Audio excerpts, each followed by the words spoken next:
Hey guys, these are your notes for Friday. I wanted to go over extrema of functions.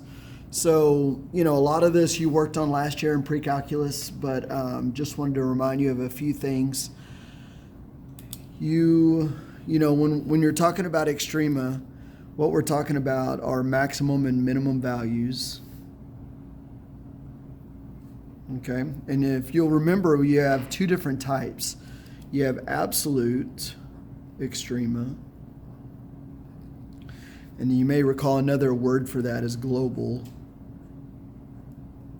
So you can absolute max, absolute min, global max, global min, and then you also have relative extrema.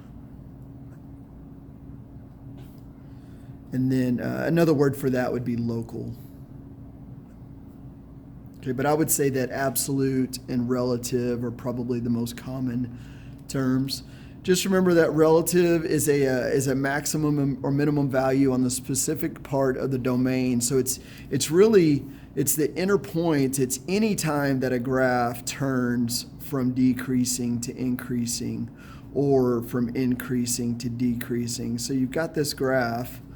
So anytime you get these little valleys and bumps or mountains or whatever you want to think of them as, those are your relative extrema. And then absolute is just that. That's your highest and lowest value on the entire domain. Okay? So, given on a closed interval, we'll talk more about that when we get into the EVT, the extreme value theorem. But let me draw you a little picture here so you can see what's going on. Let's draw a cool graph, something like this.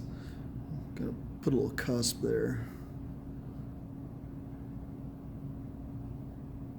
I am going to go ahead and put this on a closed interval. It's continuous all the way through, okay?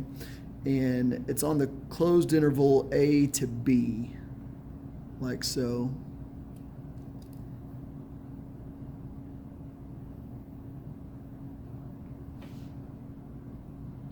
So just looking at this function right here, you can see that we do have a relative max right here. So you can think of this as a relative max because it does change from increasing to decreasing right there. What else do we know about that point? Well, since it is a cusp, it's a sharp corner, we do know that the f prime does not exist. Okay, so that's all important information. But we can also tell that this right here is an absolute max. Definitely an absolute max, highest point on this closed interval.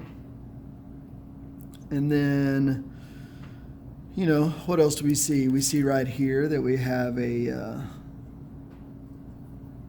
horizontal tangent. Okay, so we have a relative min right there. And that's where f prime is equal to 0. Okay, so just getting back into those critical points that we spoke about, the last couple of days. And then right here, as you can tell, this is an absolute minimum. And it's also known as our endpoint. Okay. Now notice we're not going to call this a relative minimum because it never changed from decreasing to increasing. So we need to complete that turn to call it a relative minimum, like this example right here. Okay, relative max. This one's also an absolute max. This is an absolute min, but we cannot call that a relative min because it never turns to increasing. Same here, it never was increasing over here. It started with a decrease, so we will not call that a relative max, but we can state that that's an endpoint. Now you can kind of think that you can kind of see where the closed interval comes into play here, because if this was a hole, then